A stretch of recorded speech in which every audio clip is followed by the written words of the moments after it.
ഇനി നമുക്ക് ഹൈറേഞ്ചിലേക്ക് പോകാം. ഈ പാറ പൊട്ടിക്കലും ഖനനവും ഒക്കെ ഇടുക്കി ജില്ലയിൽ ഒരു നിത്യസംഭവമായി മാറിക്കഴിഞ്ഞിട്ടുണ്ട്. എന്നാൽ ഒരു പഞ്ചായത്തിലെ മൈനിങ് ലൈസൻസ് ഉപയോഗിച്ച് മറ്റൊരു പഞ്ചായത്തിൽ മൈനിങ് നടത്തുന്നത് കുറ്റകരമാണ്. ഇടുക്കി ഇടവെട്ടി പഞ്ചായത്തിലെ ലൈസൻസ് ഉപയോഗിച്ച് ആലക്കോട് പഞ്ചായത്തിൽ അനധികൃതമായി ഖനനം നടക്കുന്നു എന്നാണ് ഇപ്പോൾ ഉയർന്നിരിക്കുന്ന പരാതി. തദ്ദേശ സ്ഥാപനത്തിന്റെ സ്റ്റോപ്പ് മെമ്മോയും അവഗണിച്ചാണ് ഈ ഖനനം എന്നുകൂടി മനസ്സിലാകുന്നു. പ്രദേശവാസികൾ പരാതികൾ നൽകിയിട്ടും ജില്ലാ ഭരണകൂടം ഇതുവരെയും ഇടപെട്ടില്ല എന്ന ആരോപണവും ശക്തമാണ്.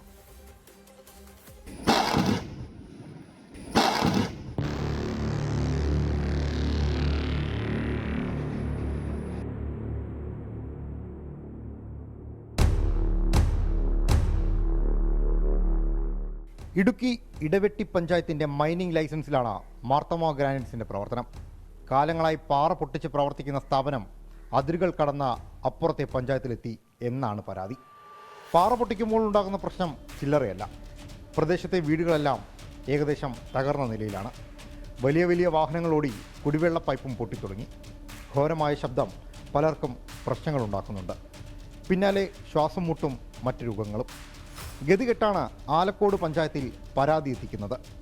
ആലക്കോട് പഞ്ചായത്തിൻ്റെ 1-ാം വാർഡ് മെമ്പർ പറയുന്നത് പരിധി വിട്ട പ്രവർത്തനം അവിടെ നടക്കുന്നുണ്ട് എന്നാണ്.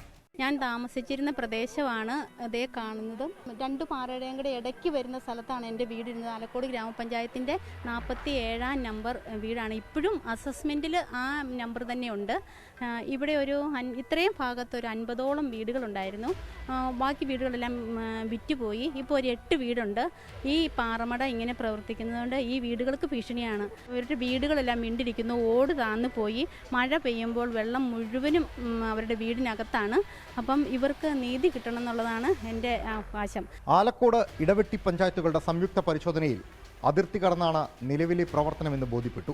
അത് ആലക്കോട് പഞ്ചായത്ത് പ്രസിഡന്റ് സാക്ഷ്യപ്പെടുത്തുന്നുമുണ്ട്. പഞ്ചായത്തിന്റെ പരാതിക്ക് പിന്നാലെ ഭീഷണി എത്തിയെന്നും പ്രസിഡന്റ്. ഇത് പഞ്ചായത്തിൽ ഇവിടെ താമസിക്കുന്ന ആൾക്കാർ ഇവിടെ പാറ പൊട്ടിക്കുന്നു എന്ന് പറഞ്ഞ് പഞ്ചായത്തിൽ പരാതി തന്നതിൻ്റെ അടിസ്ഥാനത്തിലാണ് സ്റ്റാഫ് ഉൾപ്പെടെ ഇവിടെ വന്നപ്പോൾ അതിലൊരു നിങ്ങൾക്ക് ഇവിടെ എന്നാ അധികാരം, അതായത് മാർട്ടിൻ എന്ന് പറയുന്നൊരു മാനേജറായിരുന്നു അന്നേരം ഞങ്ങളോട് വളരെ ധിക്കാരപരമായി പെരുമാറുകയും സെക്രട്ടറിക്ക് ID കാർഡുണ്ടോ, സെക്രട്ടറി ആരാ, നിങ്ങളാരാ ഇവിടെ വരാമെന്ന് ചോദിച്ചാൽ ഞങ്ങൾ വളരെ രൂക്ഷമായിട്ട് പറയുകയുണ്ടായി. വീണ്ടും പരാതിയുടെ അടിസ്ഥാനത്തിൽ ഞങ്ങൾ സംയുക്ത പരിശോധന നടത്താൻ വേണ്ടി ഇടപെട്ട് സെക്രട്ടറിയെ ഞങ്ങളുടെ വിളിച്ചു വരുത്തി ഇത് കാണിച്ചു കൊടുത്തു. പരാതികൾക്ക് പരിഹാരം ഉണ്ടായില്ല എന്ന് മാത്രമല്ല, പാറ പൊട്ടിക്കൽ തുടരുകയും ചെയ്തു.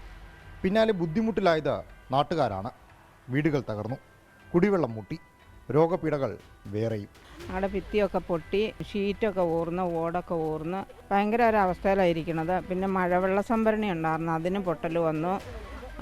പിന്നെ ജപ്പാൻ കുടിവെള്ള പദ്ധതിയുടെ പൈപ്പ് കണക്ഷൻ ഉണ്ടായിരുന്നു, അത് വണ്ടിയൊക്കെ കയറി അതും നാശമാക്കി. ഇവിടെ കുടിവെള്ളം കിട്ടാൻ വളരെ ബുദ്ധിമുട്ടാണ്.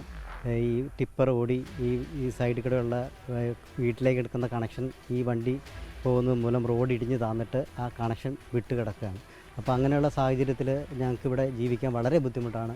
ഇവിടെ നിന്ന് വരുന്ന പൊടി ശ്വസിച്ചിട്ട് ഡോക്ടർമാർ പറയുന്നത് നിങ്ങൾ അവിടെ നിന്ന് മാറി താമസിക്കാം. നമുക്ക് മാറി താമസിക്കാൻ വേറെ നിവൃത്തിയില്ല, വഴിയില്ല. ഇതാണ് ഞങ്ങളുടെ അവസ്ഥ. എത്രയും പെട്ടെന്ന് ഞങ്ങളുടെ ഈ കാര്യങ്ങൾ പരിഹരിക്കുക. ഇടവെട്ടി പഞ്ചായത്തിന്റെ പരിധിക്കപ്പുറത്ത് പാറ പൊട്ടിക്കാൻ പാടില്ല എന്നാണ് ഉത്തരവ്. ഈ ഉത്തരവ് ക്വാറി ഉടമകൾക്ക് കൈമാറിയതുമാണ്.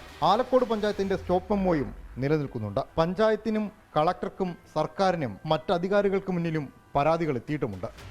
പക്ഷേ നാളിതുവരെയായി ഒന്നിനും ഒരു നീക്കുപോക്കും ഉണ്ടായിട്ടില്ല. ദുരിതക്കയത്തിൽ ആലക്കോടുകാർ ഇപ്പോഴും കഴിയുന്നു. ഓരോ ഫയലും ഓരോ ജീവിതമാണ് എന്ന് ഈ നാട്ടിലെ മന്ത്രിമാർ തന്നെ ഇടയ്ക്കിടയ്ക്ക് പറയാറുണ്ട്.